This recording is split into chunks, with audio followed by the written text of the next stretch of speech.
So, good morning. Today is June 4, 2024. Ayan, maghahanap kami ni Mother Dear ng tiles. Good morning, Mother.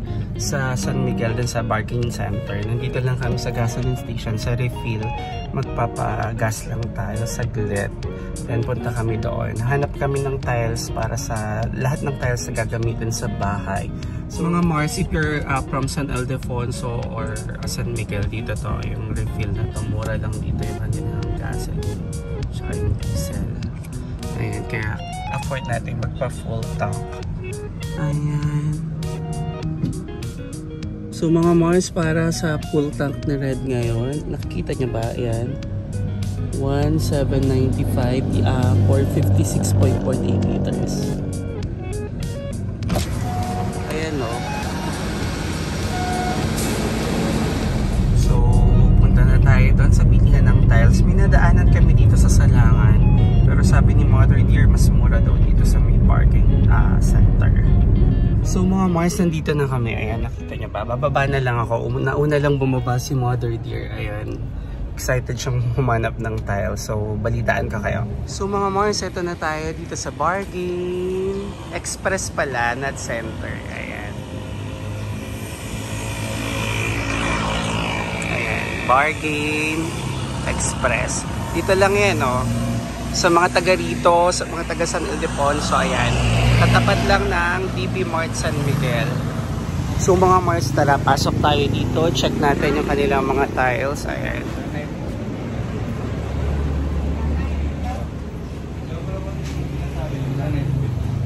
Ayan. Or hindi po siya umaga. Pang flooring, tsaka pang CR, pang lababo. Hindi po yan.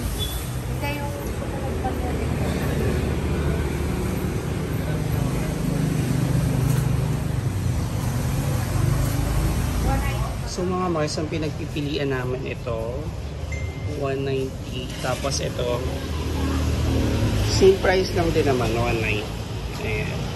So tingnan naman natin yung 30 by 60. Ito dito, 30 by 60. Ito pala. Ayan.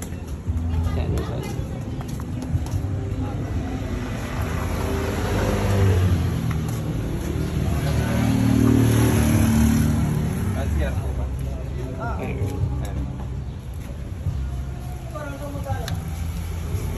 Yun, maybe gaganda. Parang masasaya. Magkano dito, sir? Dito. Magkano? Matibay ba ito? Yan yung magandang combination.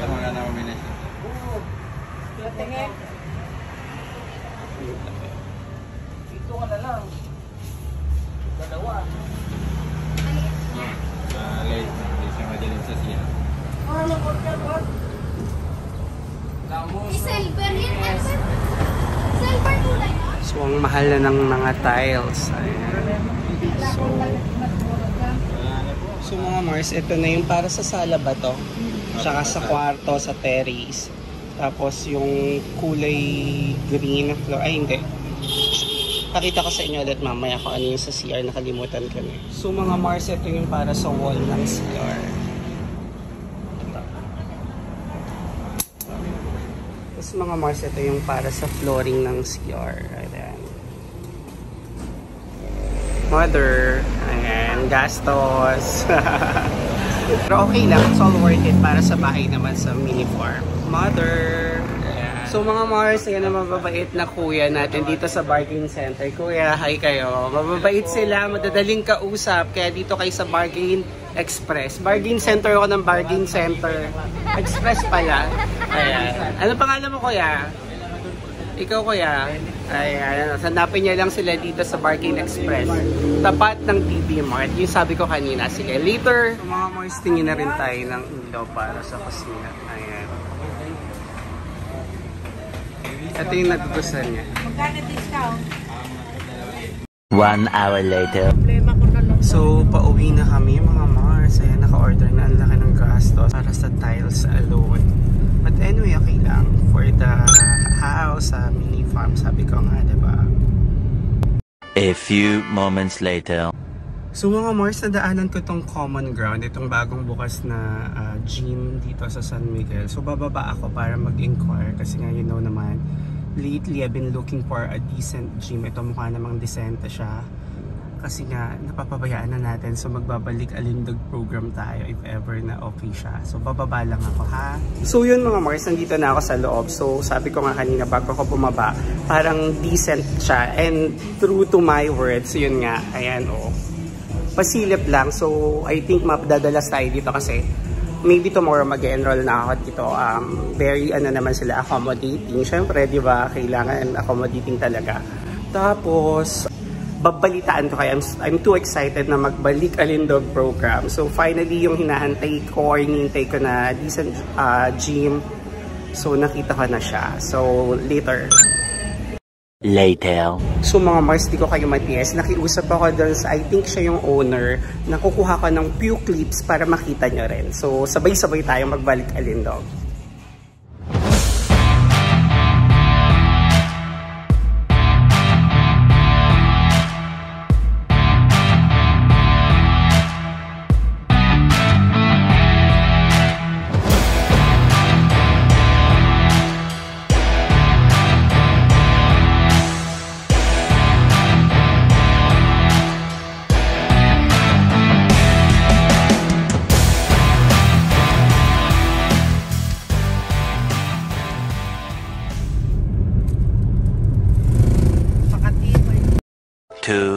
Years later.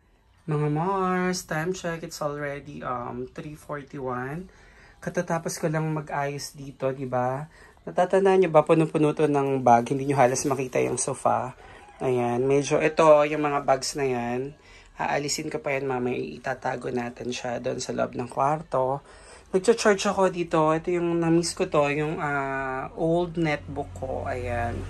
Ang tagal na yan, more than a decade na yan. May kinuha lang akong files. Tapos ito yung belts natin, ayan, itatago din natin mamaya kasama nung mga bag na nakikita nyo. Ito hindi ko itatago yan kasi ito yung lagi kong ginagamit. Ito lang yung mga bags or itong mga bag na to lang ang itatago natin. Ayan, nagpunas-punas na rin ako mga Mars. Bukas ulit itutuloy natin to be continued. For tomorrow mga Mars, ito yung mga aayusin natin, yung bags na yan. Ayan, ang dami. Ayan, kailangang ayusin, i-sort according to sizes and colors para magandang tingnan. Ayan, kung kakayanin pa yung mga footwears natin dyan sa baba, ayan, aayusin din natin yan. Ayan, little by little, baby steps, as they say. Ayan. So, yun muna. Nakakapagod. Kaya, nakapagpahinga naman ako. Tapos, maliligo na ako, Maren. So, yun lang. So, balitaan ko kayo mamaya. 2 hours later. Mga Mars, ayan. Update lang tayo. Diba, kahapon pinakita ko sa inyo. Graph pa siya. Ayan. Tinatapos na siya. Dun sa side na yan, mga hanggang bukas pa siguro. Ayan. Ito yung sa likod. Ayan. Tapos doon sa may terrace na lagyan na ng frame para sa bubong. Lapitan natin. So mga Mars, ayan yung frame ng ating terrace. So mga Mars, andito pa rin si Mother Dear. Ayan, Mother. Ayun. Baka may nagsisiga. Ayan. So siguro by tomorrow maayos na. Pero lalagyan pa rin ng primer. Sabi ni Mother Dear. So mga Mars, ayan na. O, nakikita na yung kabuuan ng bahay. Ang ganda. Diba? Ayan. Ang ganda na. Kumbaga, nung una kasi di mo siya ma-appreciate mga Mars. Ngayon parang nakikita mo na yung kabuuan. So siguro mga 70+%. Sabi ko nga dun sa last vlog natin. Ayan. Ano yung inaano mo? Hose. So, pwede pa yan kung magkaano tayo ng tubig nga. Tayo ba yung nag-ano ng hose? Ayan. Ano? Sa Nawasa.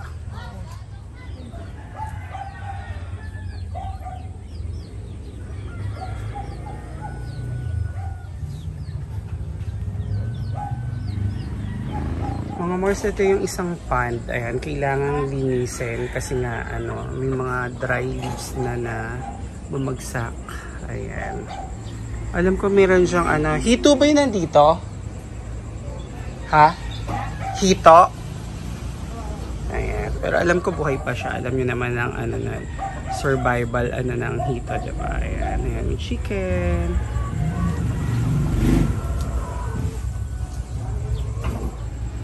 So yan, dyan tinatabi yung mga kahoy and kung ano man yung mga lumber na hindi nagagamitin or pa pwedeng ipanggatong in the future. Yes. Gilid yan ng garahe natin. Ayan. Mga Mars, ito pa yung isang site na kailangan palitadahan. Ayan. After nung doon sa unang site na pinakita ko na ginagawa na, so yan yung isusunod. Bali yan, likod ng kusina at saka ng comfort room or ng CR natin.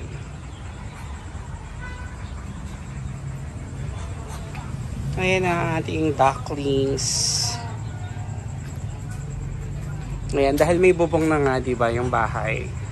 Yun, doon sila nagstay. Sila ang unang gumamit ng mga, yung mga bibe natin, unang gumamit ng bahay.